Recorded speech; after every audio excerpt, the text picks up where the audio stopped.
noite para todos e todas, sejam todos bem-vindos, todas bem-vindas à aula número 2 do nosso curso sobre o nome e os títulos de Jesus. Desejo uma boa noite a todos, espero que o Facebook e o YouTube estejam funcionando. Boa noite, pessoal do YouTube, boa noite, pessoal do Facebook, boa noite, pessoal do Spotify. Esse é o canal Teologia Pé no Chão. Eu sou Eliseu, mestre e doutor em teologia, oferecendo a vocês conhecimento bíblico de qualidade, tudo gratuitamente. Temos 2 cursos em andamento. Temos este curso que começou na sexta-feira passada e prossegue todas as sextas-feiras às 20 horas. E também um curso que acontece aos domingos, às 10 horas da manhã. Aos domingos estamos falando sobre igreja e reino de Deus, refletindo sobre o significado, sobre o ser igreja e sobre o sentido de reino de Deus nas palavras de Jesus. No canal do YouTube você encontra diversos cursos organizados em playlists. São temas que eu mesmo vou escolhendo conforme a minha própria reflexão sobre a fé cristã. Eu sou cristão há muitos anos, sou filho de pais cristãos, venho estudando teologia há muito tempo, lendo a Bíblia há muito tempo, e compartilho com vocês e convido vocês a trilharem comigo esse caminho da reflexão sobre a nossa própria fé. A nossa fé tem suas próprias características.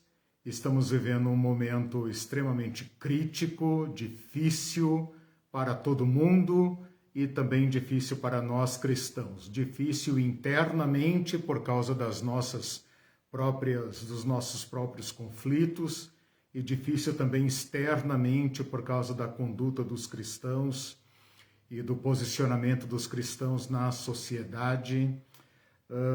E eu estou convencido de que a sociedade merece conhecer a nossa fé, saber quem nós somos, o que cremos, desmistificar algumas fantasias a nosso respeito e também, por que não, explicar para a sociedade quais são os verdadeiros fundamentos da nossa fé. Neste curso de sexta-feira, eu estou me propondo a conhecer melhor a pessoa de Jesus Cristo, o homem Jesus Cristo, por meio de seus nomes e títulos. Estou convencido, essa é a minha tese, que o nome de Jesus e os títulos usados por Jesus ou pelas pessoas a respeito de Jesus nos ajudam a entender melhor quem ele é.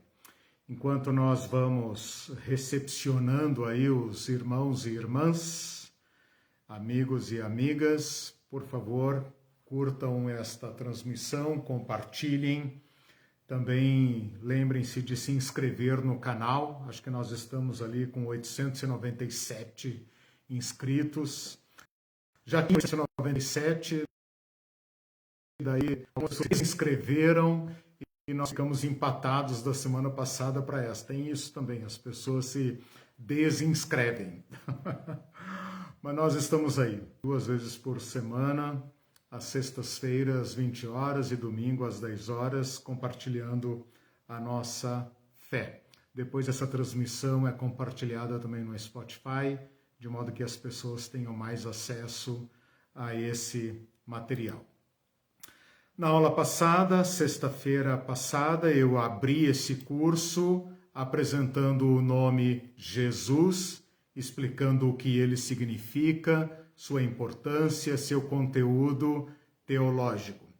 Eu me comprometi com vocês a cada sexta-feira estudar um nome ou título novo. E eu me propus nesta semana, hoje, nesta aula, estudar com vocês um nome misterioso, privativo, raro, que é o nome Emanuel.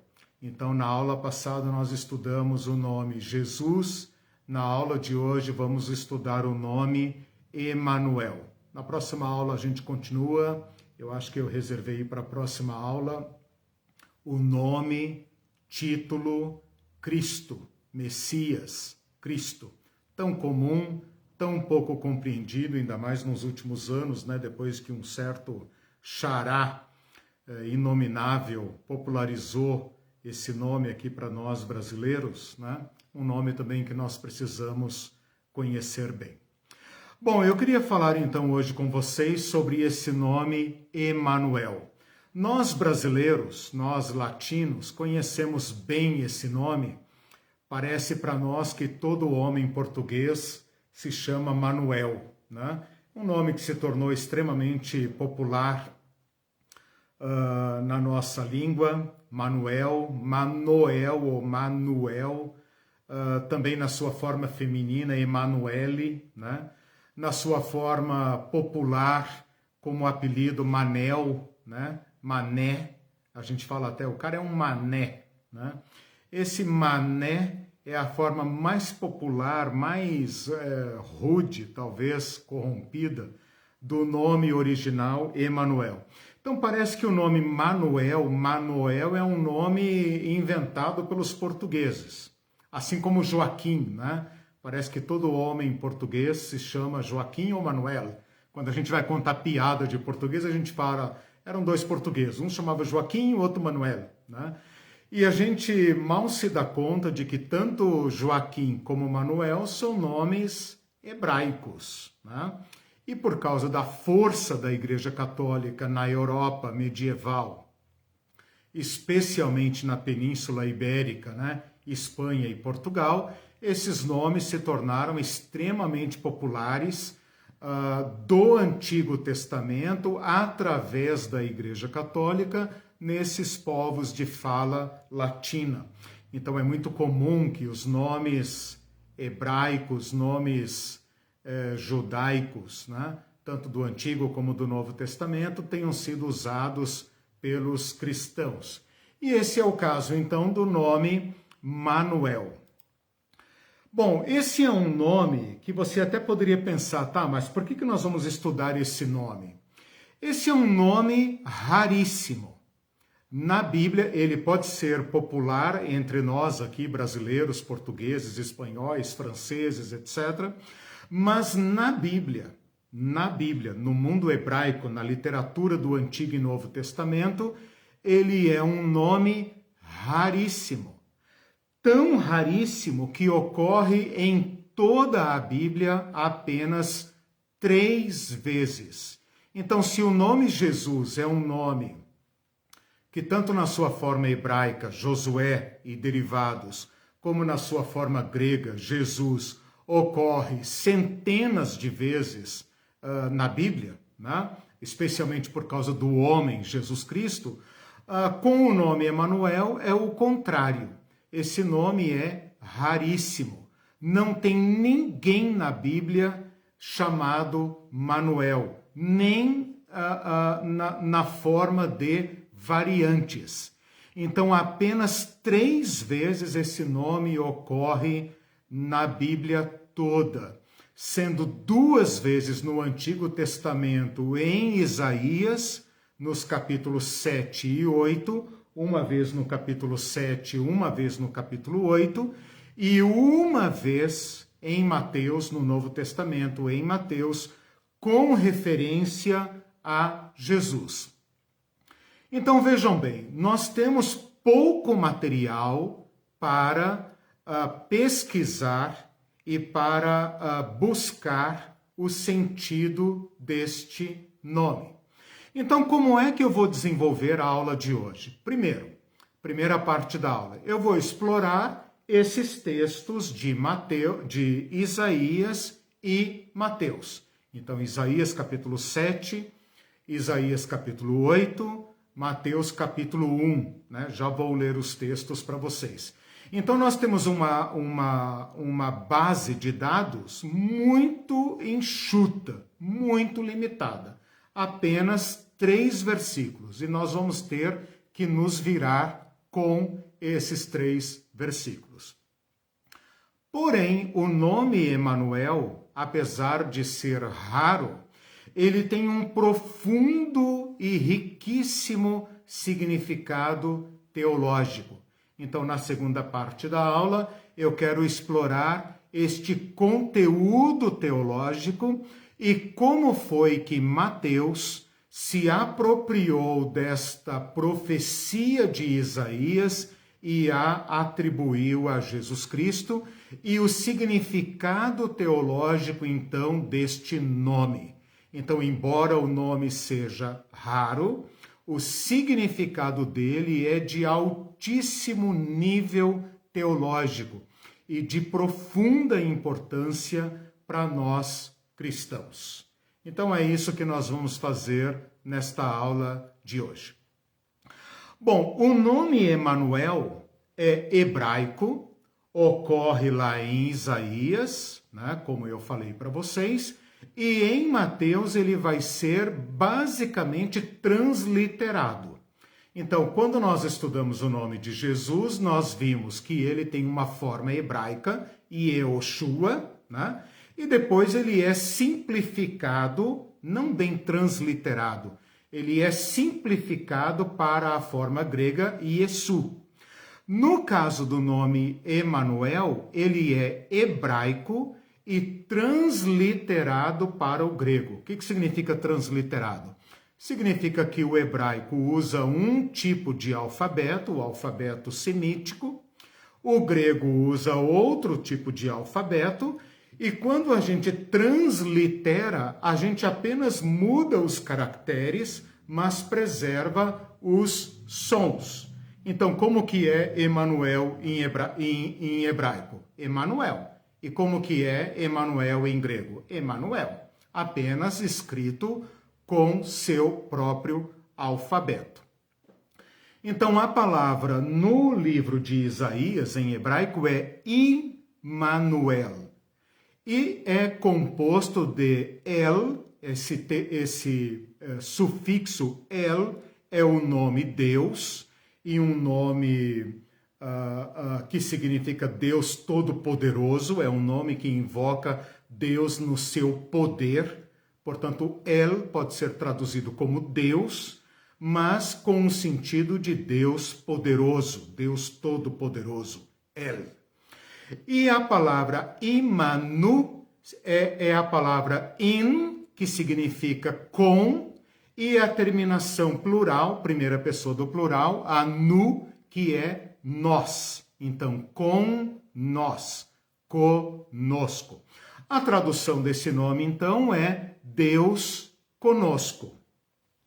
Esta interpretação não aparece em Isaías, lá apenas fala a Virgem conceberá e dará à luz um filho e lhe porá o nome Emanuel, mas quando Mateus cita esse nome em grego, sendo que em grego ele não tem sentido, porque ele está em hebraico apenas transliterado, lá em Mateus então é que ele vai dizer, lhe porás o nome, ou ele será chamado Emanuel, que quer dizer Deus conosco.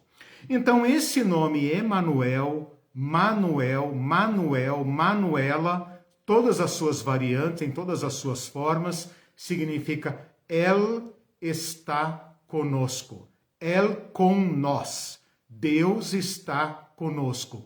Ou numa forma mais ampliada, mais completa, poderia ser o Deus poderoso está conosco. Significa isto em hebraico, significa isto em grego, porque, como eu falei para vocês, está apenas transliterando.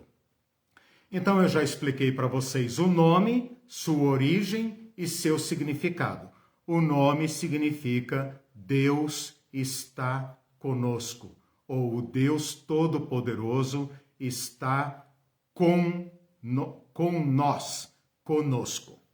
Os versículos em que esses nomes se encontram, como eu falei para vocês, são apenas 3. E eu vou então agora citá-los para vocês. Não se preocupem tanto com anotações, Depois eu publico todas essas anotações lá na aula, mas se você quiser anotar, é Isaías capítulo 7, versículo 14, quando o profeta Isaías diz para o rei judeu, o rei Acás, da linhagem de Davi, o seguinte: portanto, o Senhor mesmo lhes dará um sinal. Eis que a virgem conceberá e dará à luz um filho e lhe chamará Emanuel. Estou lendo Isaías capítulo 7, versículo 14. No capítulo seguinte, no capítulo 8, versículo 8, está a segunda referência a Emanuel. Penetrarão em Judá, os exércitos da Assíria, penetrarão em Judá, inundando-o, e passando por ele chegarão até ao pescoço. Está usando uma figura de linguagem, né? O exército vai entrar como uma inundação e vai chegar até o pescoço. As alas estendidas do seu exército cobrirão a largura da tua terra, ó Emanuel. Então aí está a segunda referência ao nome de Emanuel. No primeiro versículo fala que a virgem conceberá e dará à luz um menino, e ele será chamado Emanuel. Depois, no capítulo 8, versículo 8, o profeta já fala ó Emanuel diretamente, né? Supondo-se que Emanuel já existe e que ele habita um certo lugar. Por isso o profeta fala a largura da tua terra, ó Emanuel.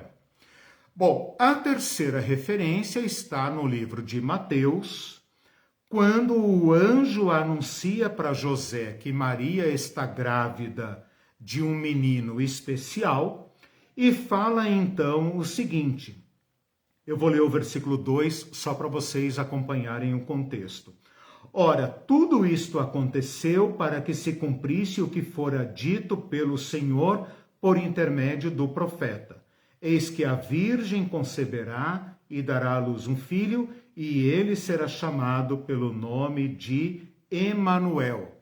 E aí abre parênteses, uma nota explicativa, uma nota editorial, dizendo o seguinte: que quer dizer? Então ele está usando um nome hebraico, escrevendo em grego, então o autor se obriga a explicar o sentido, porque os seus leitores não têm a obrigação de saber hebraico. Então ele fala, que quer dizer Deus conosco? Despertado José do seu sono, fez então como o Senhor lhe havia mandado. Bom, apresentei então para vocês agora os 3 lugares, os 3 versículos onde é citado o nome Emanuel. Então, o que eu falei até agora? Que o nome Emanuel é raríssimo nas Escrituras, ocorre apenas 3 vezes, significa Deus conosco, ou Deus está conosco, portanto, fazendo referência à presença de Deus. É citado apenas em Isaías e Mateus, 2 vezes em Isaías, Antigo Testamento, 1 vez em Mateus, Novo Testamento. Em Mateus, na primeira ocorrência, ele fala a título de profecia, eis que a virgem conceberá e dará à luz um filho. Na segunda referência, parece que ele já se refere, ou já se dirige, né, diretamente ao próprio Emanuel, porque ele fala, tua terra, ó Emanuel. Então, supostamente, Emanuel é que está recebendo a mensagem.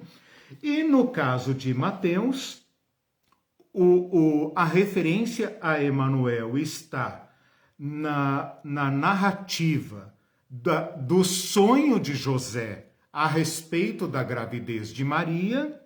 O anjo está falando para José que o menino se chamará Jesus, e então faz uma invocação, uma referência diretamente a Isaías capítulo 7, versículo 14, quando ele fala assim: isto é para que se cumprisse o que fora dito pelo Senhor por intermédio do profeta. Qual profeta? Isaías 7,14.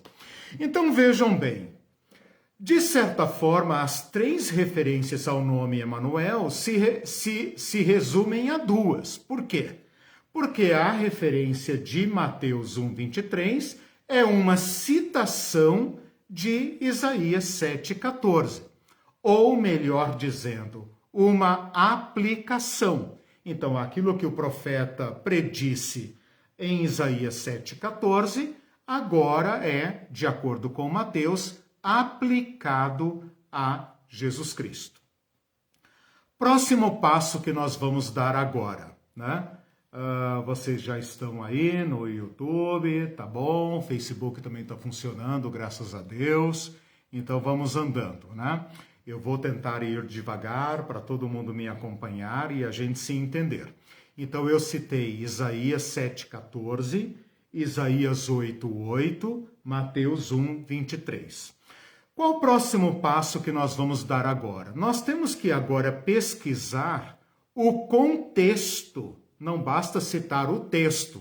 Eu preciso agora citar o contexto para que vocês entendam em quais circunstâncias esses nomes foram mencionados. Então vamos ao primeiro texto em Isaías 7.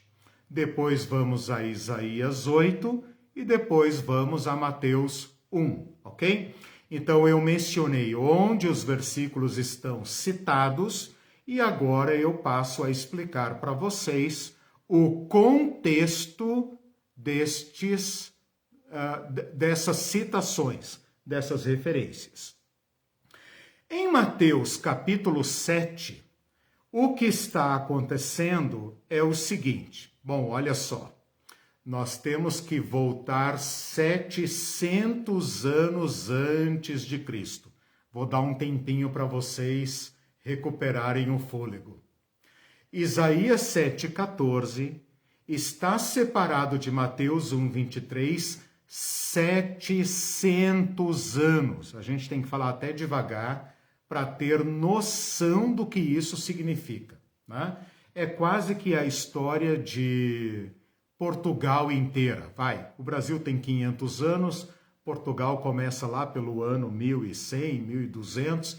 Então é quase que a história de Portugal inteira, né? O que estava acontecendo há 700 anos atrás? O que era? Ano 1300? O que estava acontecendo no ano 1300? Meu Deus, época, né, anterior à Reforma, muito antigo, época das Cruzadas, talvez um pouco depois das Cruzadas, né? Então, muito tempo, 700 anos. Como era a situação de Israel 700 anos antes de Cristo? Se você estudou comigo o curso do período interbíblico, você deve se lembrar que nesta época o povo de Israel estava dividido entre dois reinos. Um reino no norte chamado Israel e um reino no sul chamado Judá. Então, 700 anos antes de Cristo, o povo de Israel está dividido entre dois reinos.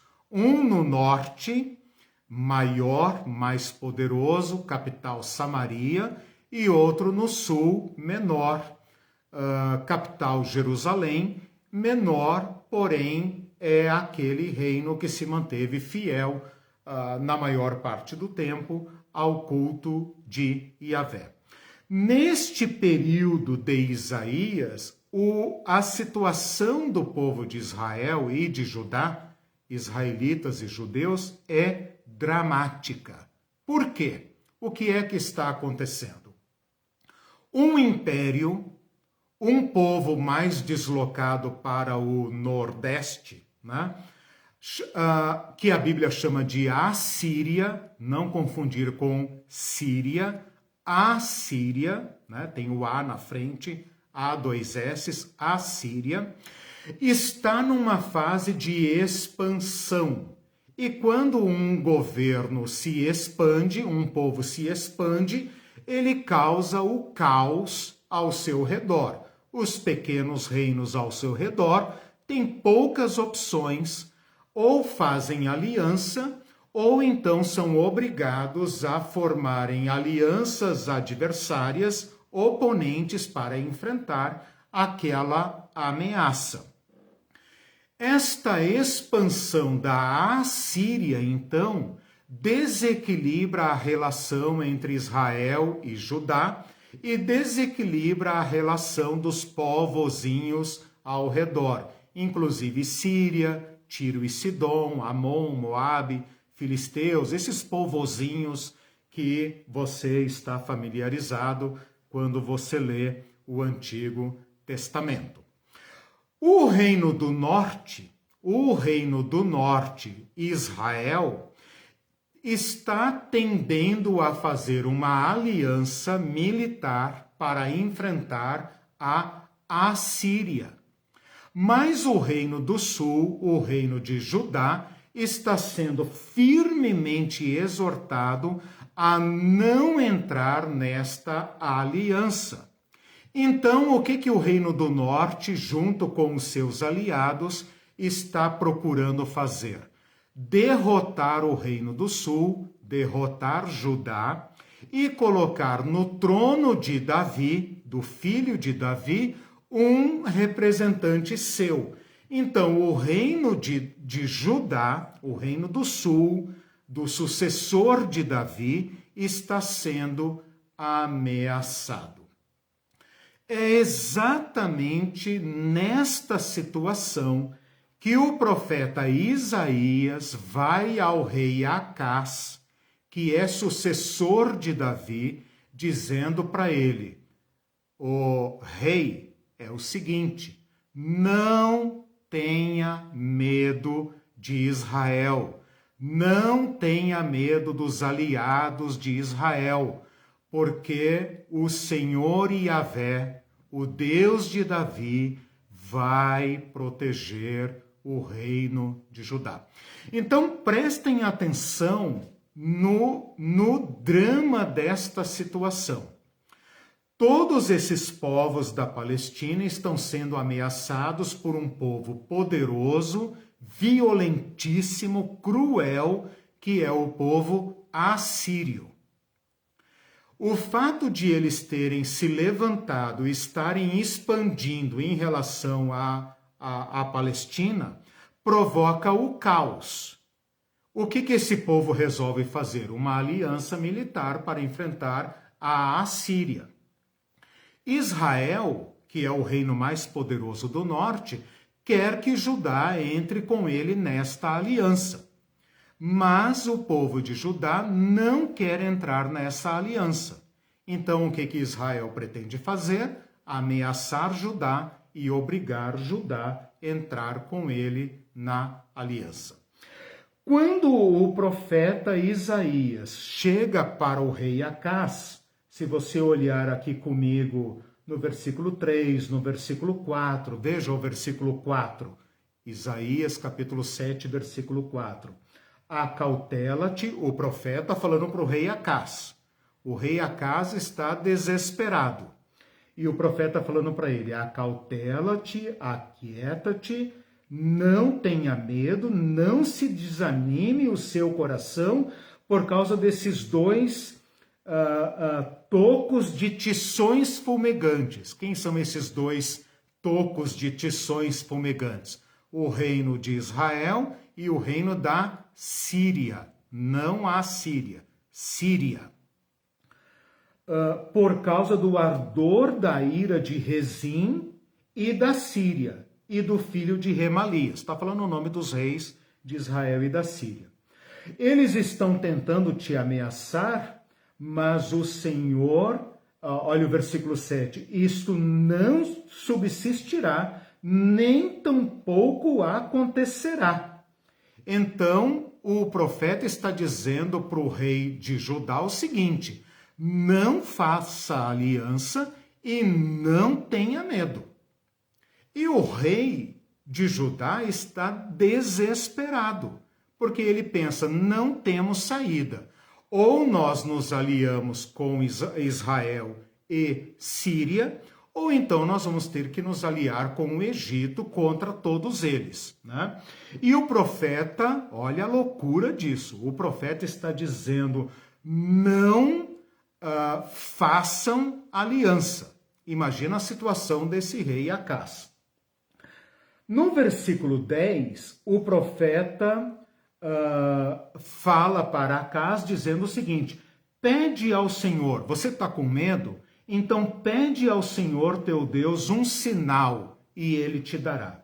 Mas o profeta Acás, no versículo 12, diz o seguinte, não pedirei sinal, nem tentarei ao Senhor teu Deus. Fica parecendo que o rei Acás está sendo muito crente aqui, né? Mas na verdade não é isso que ocorre. O que ele está dizendo é o seguinte, não, tudo bem, eu já entendi. Mas é como se o rei Acás tivesse pensado, cara, tudo bem esse negócio aí de Deus, de sinal e tal, mas cara, política e exército deixa comigo, eu resolvo isso. Então o profeta fica muito bravo com o rei e diz para ele o seguinte, olha lá no versículo 13, ouvi agora, ó casa de Davi. Até agora ele estava falando apenas com o rei Acás. Agora ele invoca toda a casa de Davi.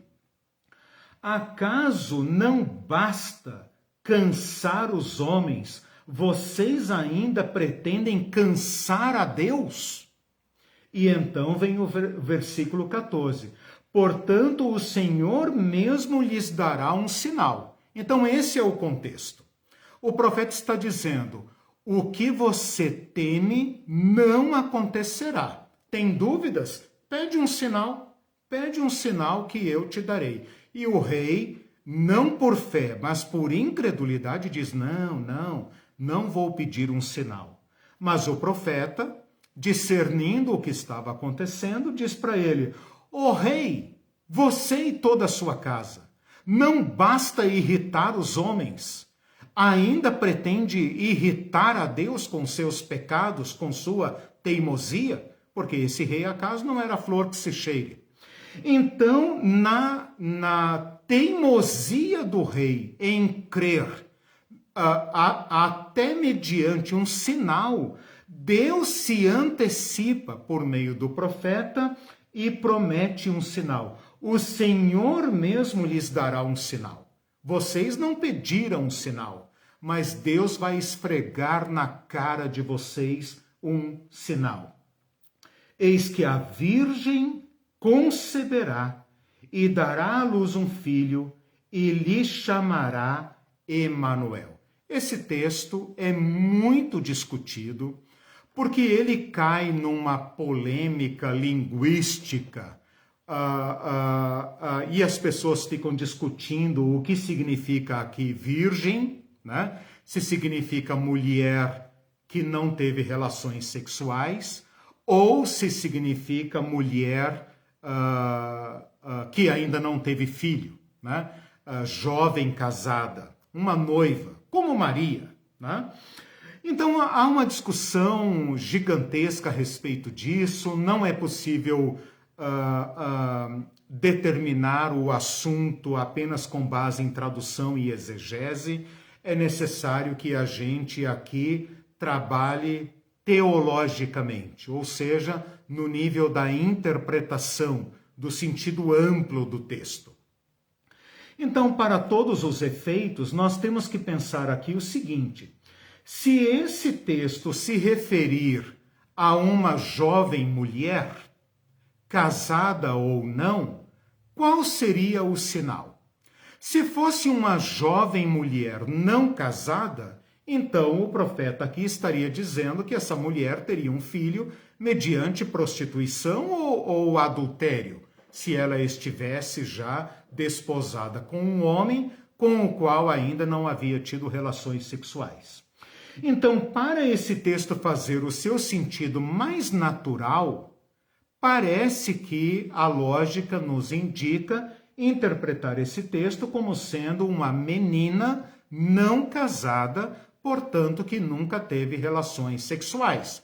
portanto, indicando um nascimento miraculoso, excepcional.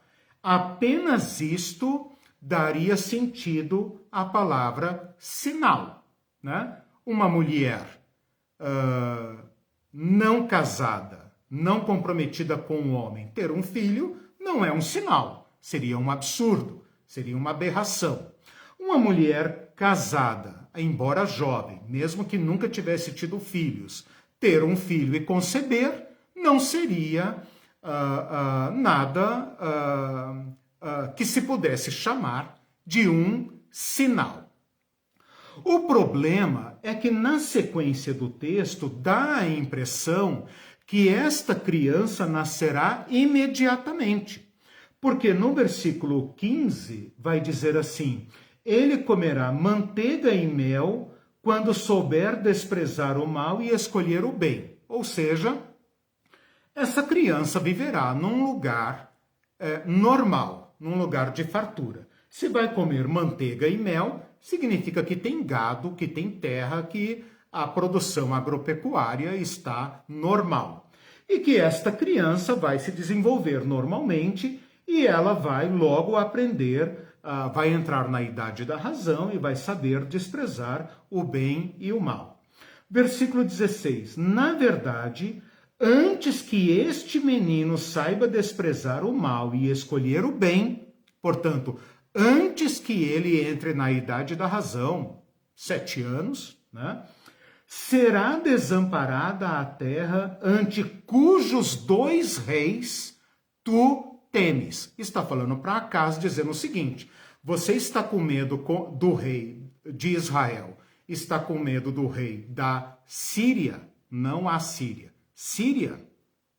Eu lhe digo o seguinte: a virgem conceberá e dará à luz um menino. Antes que esse menino entre na escola, a terra desses 2 reis já não existirá mais. E então ele continua falando aqui, ele continua falando sobre estas guerras que acontecerão. Eu não vou ter tempo de ler agora, mas se você ler a partir do versículo 17, ele fala que estes perigos de guerra serão muito graves, que Judá não será poupada, o reino de Judá não será poupado, que ele virá e haverá guerra e etc, etc. E aí ele continua até o final do capítulo 7. Vamos então agora para Isaías 8, tá? Em Isaías 8, capítulo 1, versículo 1, está escrito o seguinte: disse-me também o Senhor, agora é o Senhor falando com o profeta, toma uma ardósia, uma pedra, uma lasca de pedra, e escreve na madeira um nome. Aqui eu não tenho o nome em hebraico, mas é Mazer Salal Hasbaz. Maer Salal Hasbaz, que significa rápido despojo, presa segura. É um nome extremamente enigmático, dificílimo de saber o que significa, mas o Isaías vai, ao que tudo indica, dormir com sua própria esposa, chamada aqui de profetisa, e esta esposa, esta mulher do profeta, concebe, e ele coloca esse nome Maer Salal Hasbaz no seu próprio filho. E agora ele vai dizer, olha o versículo 14, antes que o menino saiba dizer meu pai ou minha mãe, serão levadas as riquezas de Damasco e os despojos de Samaria diante do rei da Assíria. Então fica parecendo que trata-se de uma criança que vai nascer imediatamente e que antes que essa criança se desenvolva, esse perigo será completamente debelado. Então, ao que tudo indica, entrou aqui uma segunda criança que vai dar cumprimento ao livramento de Judá. O texto é difícil, tá? Me acompanhem aí com muita paciência, depois vocês leiam com calma. O texto é difícil, enigmático, difícil de interpretar. Mas, ao que tudo indica, é isso que está acontecendo aqui. O profeta fala que a virgem conceberá um filho e ele se chamará Emanuel. Agora, ele próprio vai à sua esposa tem um filho, o filho recebe esse nome extremamente esquisito, e o versículo 4 ecoa as profecias anteriores, dizendo, antes que o menino saiba dizer papai e mamãe, Israel e Síria já não serão mais uma ameaça para Judá. Versículo 5, capítulo 8, versículo 5. Falou-me ainda o Senhor dizendo, em vista de esse povo ter desprezado as águas de Siloé, que correm brandamente, e estar com medo de Israel e da Síria, eis que o Senhor fará vir sobre eles as águas do Eufrates, uma palavra enigmática, simbólica, para se referir à Assíria, águas do Eufrates. Percebam que a figura aqui é de uma inundação, tá? Fortes e impetuosas, isto é, o rei da Assíria, e com ele toda a sua glória, águas que encherão o leito dos rios e transbordarão por todas as suas ribanceiras. E agora então o versículo 8, penetrarão em Judá, inundando-o e passando por ele, chegarão até ao pescoço. As alas estendidas do seu exército cobrirão a largura da tua terra, ó Emanuel. Então aqui parece que o Emanuel já não é mais um bebê, já não é mais um menino, mas aquele perigo da Assíria está agora vindo ele próprio diretamente contra Judá. Fica parecendo então que a Assíria, gente, eu sei que é complicado, mas tente me acompanhar com paciência. Fica parecendo então que a Assíria, que é o império, a Assíria, derrotou Síria e Israel, né? Debelou, acabou com Samaria e Damasco, mas continua sendo uma ameaça para a terra de Emanuel, para a terra de Davi, para a terra de Judá. Agora vejam o versículo 8. Vão comigo, vocês vão ligar os pontos bonitinho. Olha o versículo 8. Enfurecei-vos, ó povos, e sereis despedaçados. Dai ouvidos todos os que sois de países longínquos. Cingi-vos e sereis despedaçados. Cingi-vos e sereis despedaçados. Forjai projetos e eles serão frustrados. Dai ordens e elas não serão cumpridas, porque Deus é conosco. Então, pela primeira vez, Isaías vai indicar qual é o significado do nome Emanuel. Então, veja, a Assíria veio varrendo tudo, veio lambendo, como se fosse uma inundação. Acabou com Síria, acabou com Israel e vem varrendo. E vem inundando a terra de Judá, a terra de Emanuel. Quando ela acha que vai acabar com Judá, o profeta fala, vocês aí podem ficar furiosos, vocês podem fazer projetos, vocês podem cingir, venham para cima, venham para cima. Nada do que vocês fizerem vai dar certo, porque Deus está conosco. Então aí o nome de Emanuel ganha uma nova expressão. Mesmo que tudo ao nosso redor esteja ruindo, mesmo que tudo ao nosso redor esteja sendo tomado, Deus está conosco. E aí continua o texto, né? Se você me seguir aí no livro de Isaías, capítulo 8, assim o Senhor me disse, o profeta falando, tendo forte mão sobre mim, e me advertiu que não andasse pelo caminho deste povo, dizendo: não chame conjuração a tudo quanto este povo chama conjuração. Não tenha medo do que esse povo tem medo. Ao Senhor dos exércitos, a ele santificai, seja ele o vosso temor, seja ele o vosso espanto. Ele vos será santuário, mas será pedra de tropeço. Veja se esses textos não são os textos do Evangelho, né?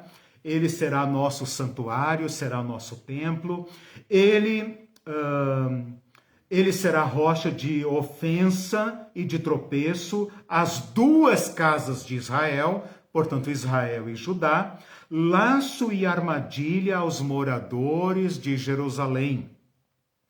Muitos dentre eles tropeçarão e cairão, serão quebrantados, enlaçados, espreso. Resguarda o testemunho, sela a lei no coração dos meus discípulos. Esperarei no Senhor, que esconde o rosto da casa de Jacó, e nele aguardarei. Eis-me aqui os filhos que o Senhor me deu, para sinais e para maravilhas e tal. Gente, eu não tenho tempo de ler o capítulo todo, mas se você for andando aí comigo, você vai vendo que no versículo 21 fala assim: passarão pela terra duramente oprimidos e famintos, e será que quando tiverem fome, enfurecendo-se, amaldiçoarão ao seu rei e ao seu Deus olhando para cima. Olharão para a terra e eis que haverá angústia, escuridão e sombras de ansiedade, e serão lançados para densas trevas. Capítulo 9, segura aí. Não tem números nem títulos que separam os textos da Bíblia. Entra no capítulo 9 e fala assim: mas para a terra que estava aflita, não continuará a obscuridade. Deus, nos primeiros tempos, tornou desprezível a terra de Zebulon e a terra de Naftali, mas nos últimos dias tornará glorioso o caminho do mar, além do Jordão, Galileia dos gentios. Parece que a aflição do povo nivelou todo mundo. Israel em cima, terra desprezada, pisada pelos inimigos, Judá ao sul, todos se tornaram incrédulos, todos se desviaram, mas para os aflitos, Deus manda agora a sua luz. E então o povo que andava em trevas viu grande luz. Olha o evangelho aí. E aos que viviam na região da sombra da morte resplandeceu-lhes a luz. Tens multiplicado este povo, a alegria lhe aumentaste. Alegram-se eles diante de ti, como se alegravam na ceifa, e como exultam quando repartem os despojos.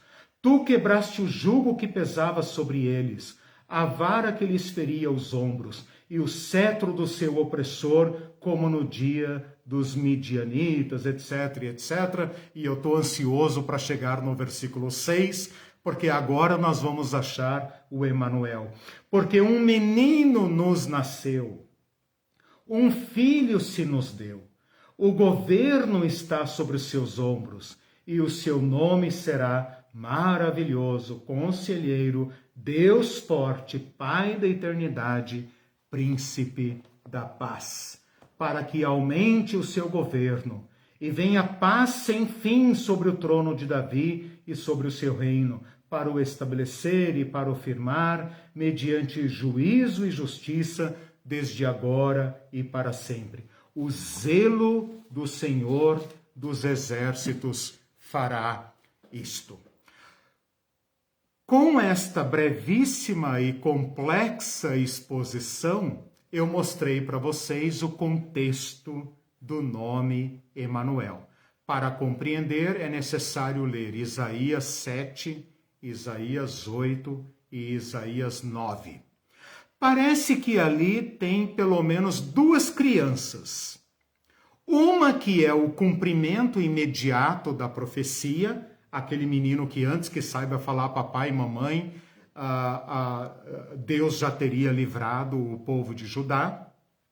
e um outro que carrega uma esperança que vai ficar pendente de cumprimento.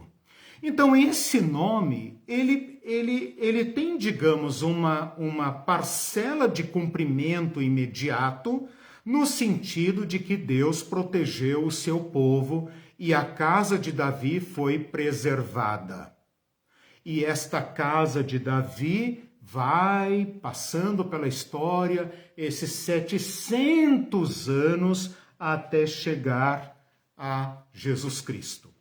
Portanto, o que nós temos em Isaías é uma promessa de livramento de Deus, do seu povo, dos aflitos, dos pequeninos, daqueles que buscam a paz e a presença de Deus. Eu não sei se vocês conseguiram acompanhar aqui o meu raciocínio, se querem compartilhar alguma coisa, mas eu desafio vocês a lerem com tempo depois o livro o capítulo 7 de Isaías, o capítulo 8 e o capítulo 9, numa bocada só.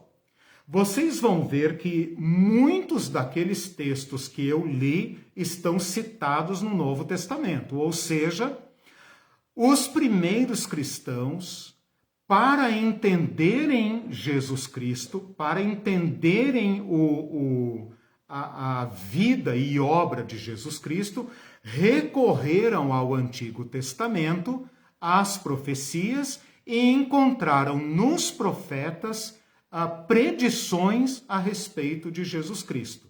E uma delas é essa que eu estou mostrando para vocês em Mateus. Ok? Então mostrei para vocês o contexto de Isaías, tá? Vou fazer uma brevíssima recapitulação. 700 anos antes de Cristo. 700 anos antes de Cristo.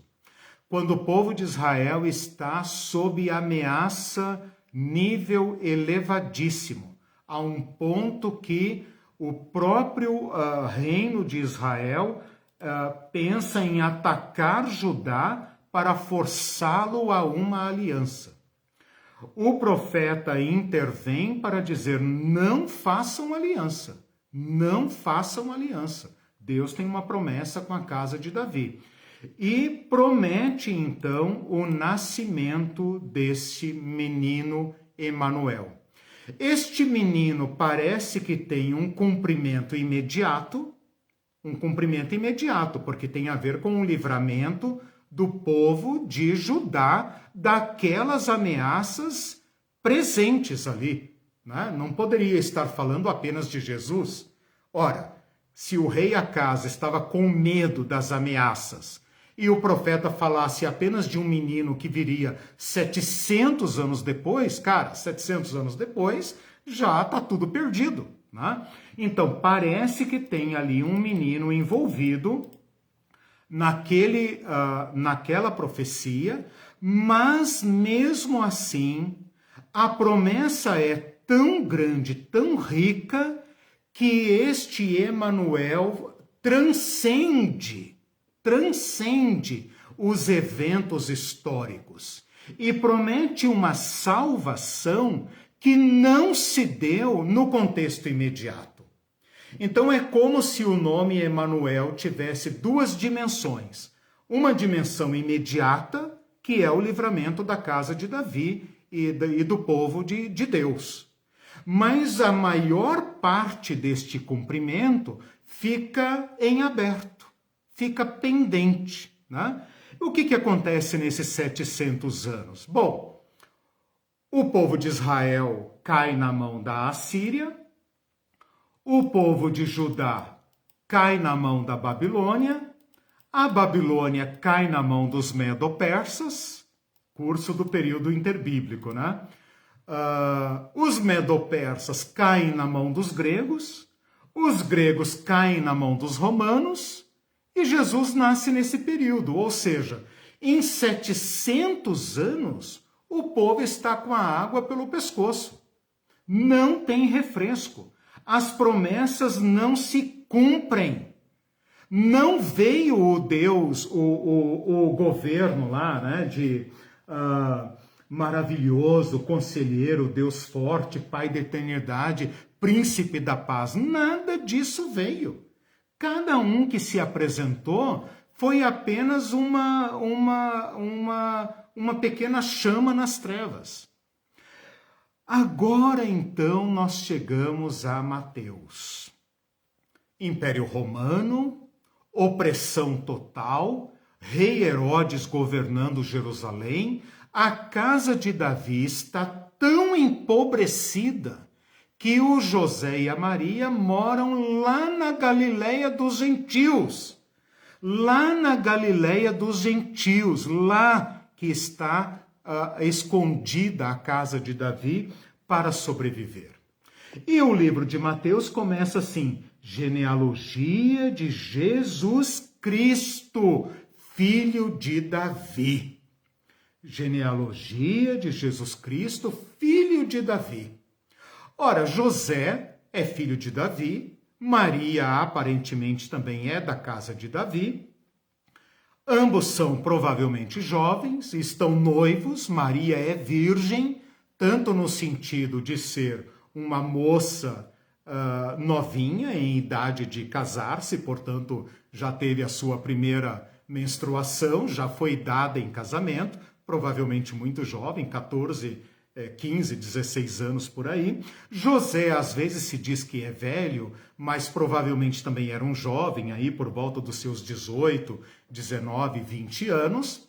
Ambos estão prometidos em casamento, mas ainda não coabitam, ainda não são marido e mulher, no sentido sexual, conjugal. E a Maria aparece grávida. Então, se você relacionar os relatos do Natal de Lucas com os relatos de Natal de José, Lucas trata de Maria. Mateus trata de José, né? O José, quando vê que sua noiva está grávida, entra em crise. Ele pensa: se eu a denunciar, ela obrigatoriamente será morta. Então ele pensa uma forma, José sendo muito justo, muito terno, né? Muito homem, né? Pensa em fugir, e então Maria poderia ser tida como uma viúva ou como uma mulher repudiada, quem sabe poderia até refazer a vida, e José então atrai para si a culpa, a vergonha e poupa Maria. Quando ele está pensando em fazer isso, de acordo com o relato de Mateus, capítulo 1, versículo 18, ele tem um sonho.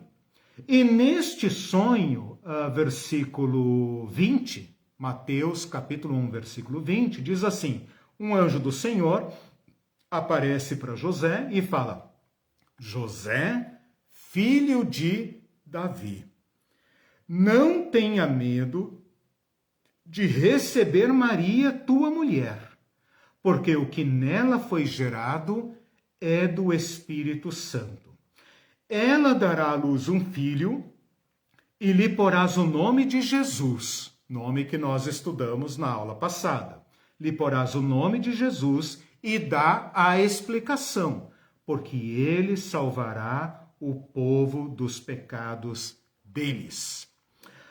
A partir do versículo 22, você pode dizer que é palavra do anjo, mas também pode pensar que é a mão do autor do Evangelho, Mateus. Eu prefiro pensar que se trata da mão do autor do Evangelho, Mateus. Por quê? Porque Mateus tem uma característica. Mateus estrutura o seu evangelho com o suporte do Antigo Testamento. Então, muitas vezes, Mateus vai dizer: isto aconteceu para que se cumprisse o que disse o profeta. Muitas vezes. Eu não vou dizer aqui agora quantas, porque o número não me ocorre, mas assim, 20 vezes, né? Depois eu me comprometo a corrigir, mas eu estou falando 20 só para mostrar que é muito, é uma marca não de Marcos, nem de Lucas, nem de João, embora eles também façam isso, mas é uma característica de Mateus. Mateus muitas vezes vai dizer: isto aconteceu para que se cumprisse o que fora dito pelo profeta. Então, por causa disso, eu posso dizer que o versículo 22 e 23 é teologia de Mateus. Portanto, é Mateus que vai, nas suas reflexões, décadas depois da morte de Jesus Cristo, né? Vamos supor, Jesus morreu lá pelo ano 30, vamos supor que Mateus tenha escrito lá pelo ano 70, né? Então, décadas depois da morte de Jesus, escrevendo os relatos da vida de Jesus, Mateus aqui se sente autorizado a fazer esta nota, esta referência. E a referência está aí no versículo 22 e 23. Ora, tudo isto aconteceu para que se cumprisse o que fora dito pelo Senhor por intermédio do profeta. Então é Mateus que vai consultar as Escrituras, né? Eis que a Virgem conceberá e dará à luz um filho, e ele será chamado pelo nome de Emanuel, entre parênteses, que quer dizer Deus conosco. Despertado José do sono, fez como lhe ordenara o anjo, e então recebeu Maria, sua mulher, e ela deu à luz um menino e lhe pôs o nome de Jesus. Então é muito importante vocês entenderem que o livro de Mateus é estruturado com base nas citações do Antigo Testamento. Toda a igreja primitiva fez isso no passado, orientado pelo próprio Jesus, né? Que citava, que dizia que as Escrituras davam testemunho dele. Então a igreja aprendeu esse método, né? Consultar o Antigo Testamento para encontrar revelações a respeito de Jesus. Esta nota, então, faz referência direta a Isaías 7,14, né? Tem algumas diferenças aqui entre o texto de Isaías e o texto de Mateus, supostamente porque Mateus citou com base na tradução grega. Tem uma coisa interessante aqui, que Isaías fala que a mãe colocará o nome no filho de Emanuel. E aqui no texto de Mateus fala assim: ele será chamado pelo nome de Emanuel.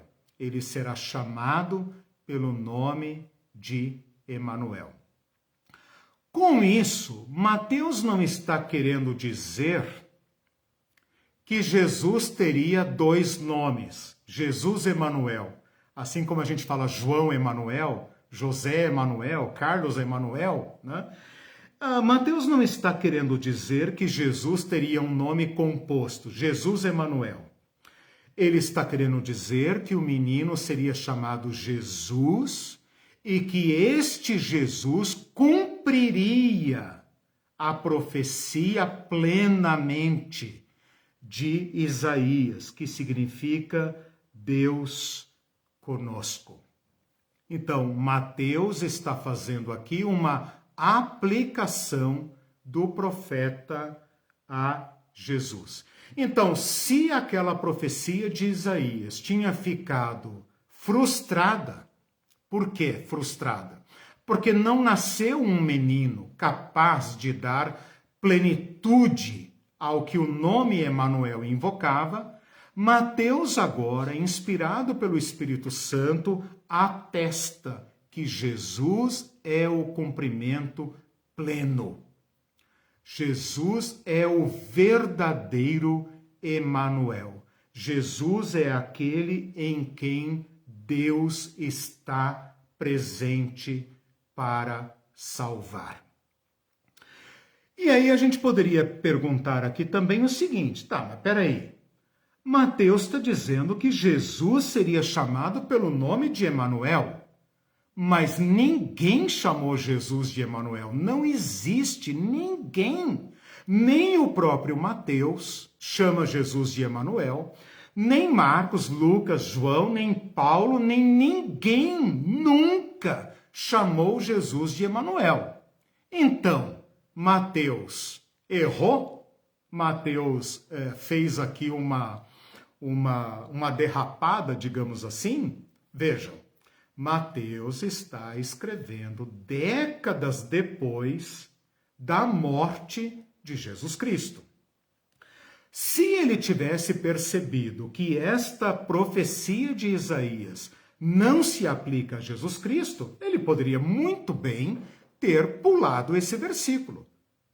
Ele usou esse versículo porque, assim como ele usou tantos outros, porque ele estava convencido de que este texto se aplicava a Jesus. Mas ninguém chamou Jesus de Emanuel. Então, como é que nós explicamos esse versículo de Mateus? E aqui, meus irmãos, está uma chave belíssima do Evangelho de Mateus, que me encanta, me enternece o coração e que eu gostaria agora, então, de compartilhar com vocês. Vejam só. Mateus, então, apresenta o primeiro texto profético a respeito de Jesus Cristo como sendo ele será chamado pelo nome de Emanuel, que quer dizer Deus conosco. Lá no meio do livro, lá no capítulo 18, versículo 20, quando Jesus está falando... em verdade vos digo que onde 2 ou 3 de vocês se reunirem em meu nome, eu estou no meio deles. Jesus já invoca o nome para si. Então, se em Mateus 1:23, Emanuel é uma promessa a respeito de Jesus, em Mateus capítulo 18, versículo 20, Jesus fala... onde estiverem 2 ou 3 reunidos em meu nome, ali eu estou no meio deles. É como se Jesus estivesse dizendo, ali eu estou com eles. Então Jesus assume seu nome, assume a sua missão. E por fim, como se fosse uma moldura, lá no capítulo 28 de Mateus, capítulo 28, versículo 20, quando Jesus pronuncia aquele texto que a gente chama de grande comissão, né? E de por todo o mundo, né? Toda autoridade foi me dada nos céus e na terra, e de, portanto, fazer discípulos de todas as nações, batizando-as em nome do Pai, do Filho e do Espírito Santo, ensinando-as a guardar todas as coisas que vos tenho ordenado, e eis que eu estou convosco todos os dias até a consumação dos séculos. O que Mateus está nos dizendo aqui, meus irmãos, é o seguinte: aquele bebê, aquele feto no ventre de Maria, que iria receber o nome de Jesus, porque nele se cumpre a profecia de Isaías, nele Deus está conosco, é assumida pelo próprio Cristo no final do Evangelho, quando ele fala, vão e eu estou com vocês em todo lugar, em todo tempo. Isto é tão importante para Mateus, que Mateus não narra a ascensão. O Jesus de Mateus está ressuscitado, porém não assunto aos céus, não ascendido aos céus. O Jesus de Marcos vai para o céu, o Jesus de Lucas vai para o céu, o Jesus de João não é dito, né? É apenas sugerido. O Jesus de Mateus, o Jesus na narrativa de Mateus, não vai para o céu. Mateus não fala que Jesus subiu para o céu e foi oculto das nuvens e tal. Apenas diz: toda autoridade foi-me dada nos céus e na terra, ide, portanto, e eu vou com vocês por todos os lugares, por todo o tempo. Ide por todo o mundo é uma dispersão espacial, todo o mundo. E estou com vocês até o fim dos tempos, uma dispersão temporal. E eis que eu estou convosco. Então, o que nós percebemos é que Mateus não pretende que Jesus seja chamado de Manuel. Ô Manuel, tem misericórdia de mim. Não. O que Mateus pretende é que a gente saiba e creia que em Jesus Deus está conosco em todo lugar para sempre.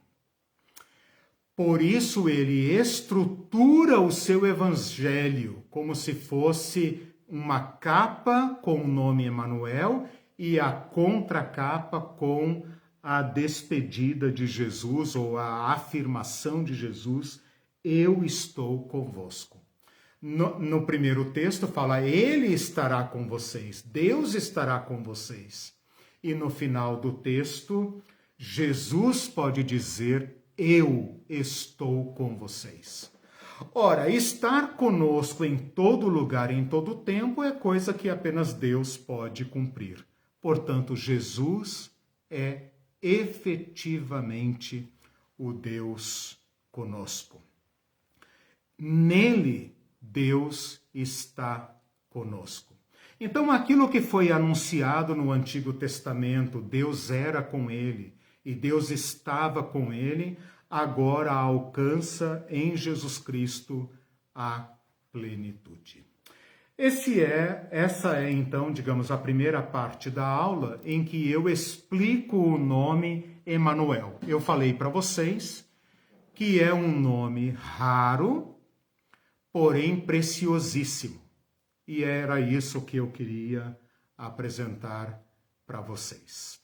Que assim como aquele povo judeu, 700 anos antes de Cristo, vivia a ameaça que escurecia todo o horizonte. E o profeta fala: não tenham medo.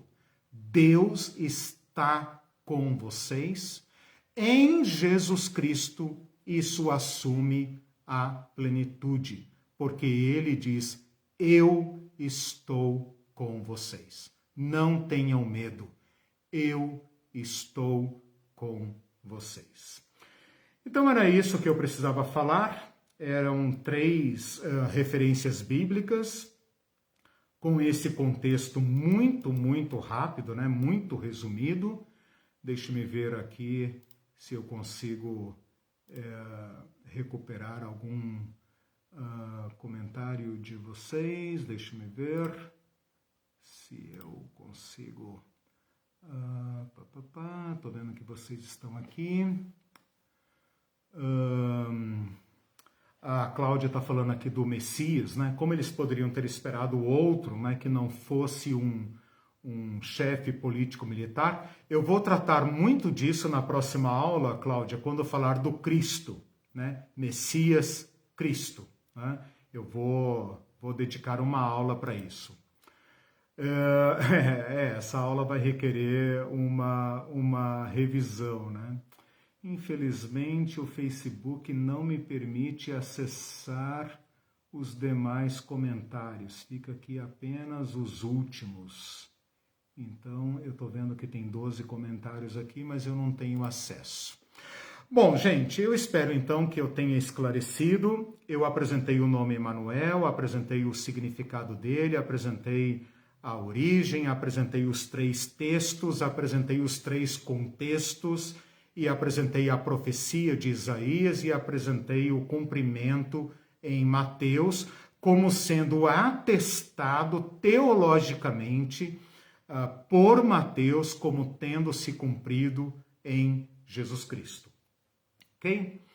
Bom, eu tinha falado de uma segunda parte da aula, então agora eu queria fazer com vocês uma pequena análise teológica desta questão, uma pequena análise teológica, apenas para falar sobre presença, ausência e represença, né?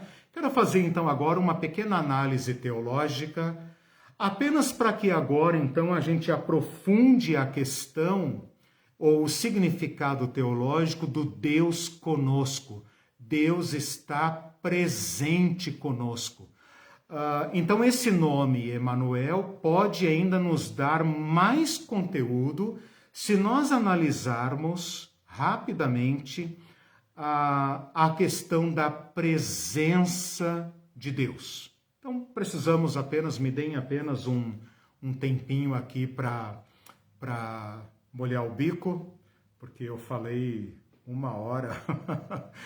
Eu comecei às 8, já falei mais de 1 hora e não parei nem para beber água. Então só me deem um tempinho e eu já vou caminhando para o encerramento, apenas fazendo essa reflexão sobre presença e ausência de Deus.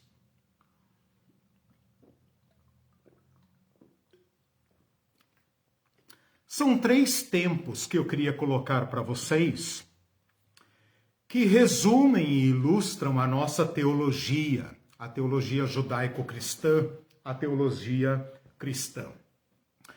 E os 3 tempos, as 3 palavras são presença, ausência e represença. A palavra represença não existe. Aliás, existe a palavra representar, né? Mas não é nesse sentido que eu quero colocar, não. É no sentido de represença mesmo. Eu inventei essa palavra. No início das Escrituras, de acordo com a nossa fé, de acordo com a fé que nós herdamos, nós encontramos um quadro em que o ser humano é criado diante de Deus, como imagem de Deus, como alguém que escuta a Deus, como alguém que encontra a Deus, como alguém que está diante de Deus. Então Deus diz ao humano, multipliquem-se. E o livro de Gênesis, no capítulo 3, fala que Deus costumava vir na viração do dia, na brisa do dia. É como se Deus viesse tomar o cafezinho da tarde com seus filhos, né? Uma coisa tão magnífica, tão transcendental, que não dá nem para compreender. Mas, de qualquer forma, o Éden, ou também chamado paraíso, é um local que pode ser caracterizado e representado como local da presença, local do encontro, local do amor, local do encontro. Um contra o outro, não contra no sentido de oposição, mas um olhando para o outro, em que Deus olha para o homem e para a mulher, em que homem e mulher olham um para si, são como um só, uma só carne, e ambos olham para Deus. Então, contra nesse sentido, no sentido de que um vê a face do outro, e esta é a mais linda imagem da presença. A palavra presença significa estar diante do ser, pré-essere, ser diante de, né? Então, esta existência diante de, esse ser humano que se vê diante do Criador e diante do seu igual, é o mais lindo retrato da existência. A segunda palavra é a palavra da ausência. É a palavra que indica a ruptura, que indica a expulsão, que indica o paraíso fechado, que indica o ser humano que agora odeia a Deus porque não confia no amor de Deus, rivaliza com Deus. Quando olha para Deus, não vê mais o seu amigo, a sua contra-imagem, mas vê o seu rival, aquele que proíbe e nega, e que persegue e que abandona o ser humano na sua limitação. E é também um homem que olha para uma mulher como uma rival em quem não confia. E uma mulher que olha para o homem como seu dominador, alguém também em que ela não confia. Então, esta segunda palavra é a palavra da ausência, é a palavra da solidão, é a palavra da ruptura, é a palavra da falta. Nós sentimos falta, nós sentimos solidão, nós estamos condenados a olhar nossa própria cara e olhar toda outra cara como sendo a cara do inimigo e do rival, daquele que me ameaça e contra quem eu tenho que me defender. Toda a história da humanidade, como retratada nas Escrituras, é uma história da ausência. Mas Deus não ficou preso dentro do paraíso. Deus não ficou retido dentro do paraíso. Ora, Deus sai do paraíso também para peregrinar com o ser humano. Então Deus fala com Adão, Deus fala com Eva, Deus fala com Caim, Deus fala com Abel. É uma presença mediada, é uma presença não como aquela do paraíso, mas ainda é um Deus que vem ao encontro do ser humano dizendo: Adão, onde estás? Mulher, o que fizeste? Caim, onde está teu irmão? Então vocês percebem que é um novo tempo para Deus e para os homens, para nós seres humanos. É um tempo de rupturas, é um tempo de afastamento, em que Deus procura, mas o humano foge, né? Então você vai ver as pessoas no seu drama existencial. E então a história da humanidade, como narrada no Antigo Testamento, é uma história de pequenos pontos de encontro. Então Deus está buscando reconciliação. Então Deus se manifesta no altar, Deus se manifesta numa árvore, Deus se manifesta numa sarça, Deus se manifesta no monte, Deus se manifesta no mar. Deus marca encontros com os seres humanos. E tudo isso vai caminhando, tudo isso vai sendo estruturado nesses rituais de encontro com Deus. No povo de Israel, isso vai caminhando para o templo.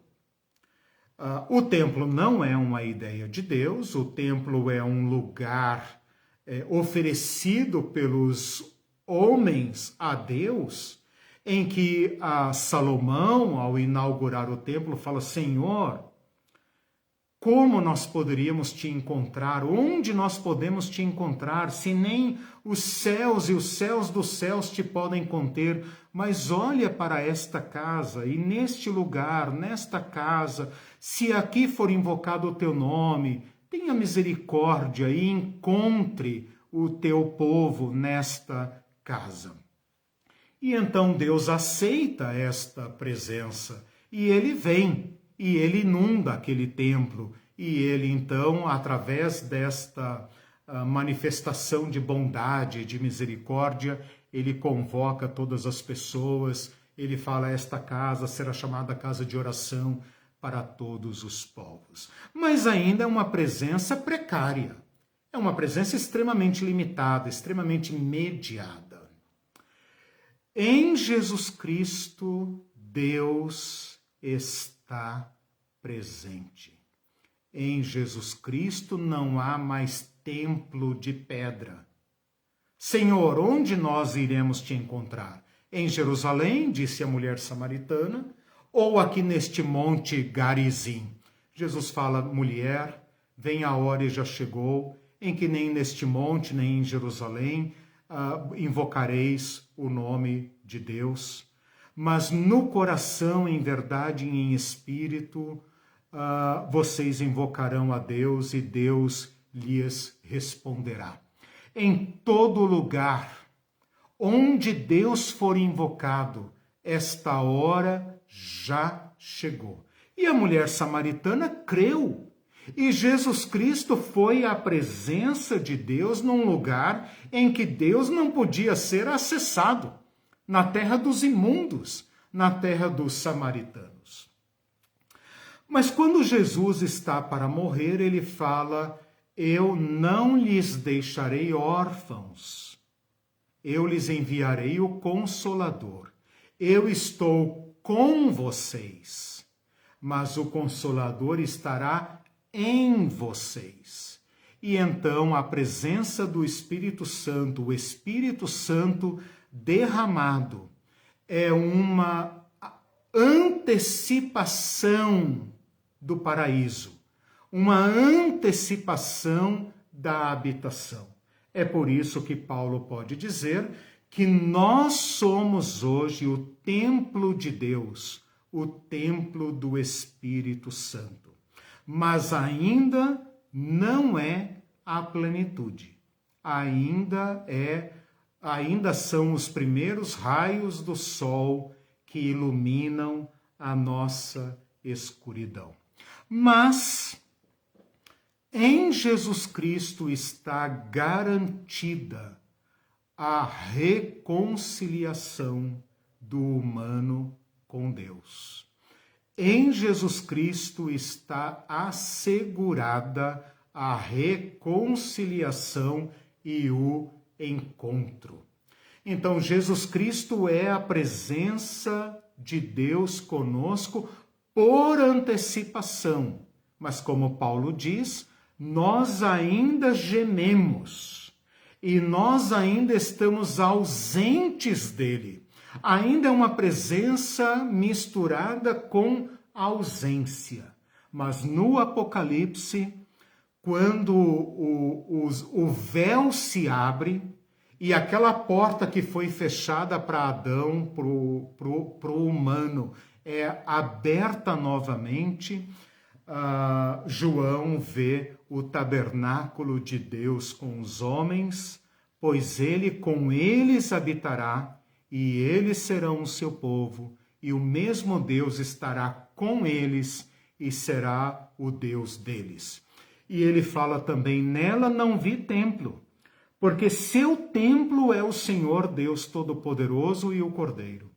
A cidade não necessita de sol nem de lua para que nela resplandeçam, porque a glória de Deus a tem iluminado e o Cordeiro é a sua lâmpada. E Paulo também, em 1 Tessalonicenses capítulo 4, 16, fala: e assim estaremos para sempre com o Senhor. Então o nome Emanuel, ele ainda é um nome profético. Ele ainda prenuncia algo que nós não experimentamos na sua plenitude.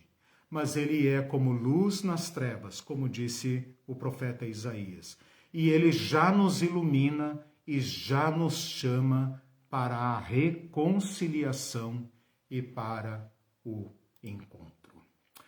Então era isso, meus irmãos, este nome exótico, excêntrico, raro, enigmático, né? Que pulsa de riqueza teológica para encher nosso coração de esperança e para nos chamar à presença. É uma presença doce, é uma presença consoladora, mas que ainda prenuncia a plenitude, né? Ainda não é, ainda gememos, ainda sofremos, ainda clamamos, né? Mas em Cristo sabemos que a presença virá. Querida Célie, que o Senhor console seu coração, minha querida irmã. Onde ele estava quando meu filho estava aflito? Estava lá com ele, chorou com ele, o recebeu, o acolheu e o guarda para o encontro. Esta pode não ser a palavra que a gente gostaria de ouvir, mas é a única que existe.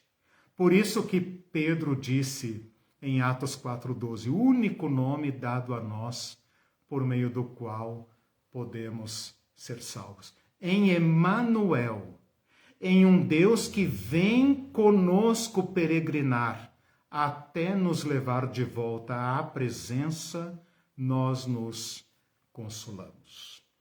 Meus irmãos, depois eu posto para vocês as referências, leiam novamente os textos, meditem sobre presença e ausência e esta represença, né? Jesus Cristo é a represença de Deus. Jesus Cristo é o novo paraíso, o novo lugar onde nós poderemos nos reencontrar com o nosso Criador. Uma boa noite para vocês, que Deus esteja com todos nós, nos ajude, nos console nas nossas dores e tribulações. Nos vemos domingo às 10 horas, né, para continuarmos o nosso curso Igreja e Reino de Deus. Tchau, pessoal do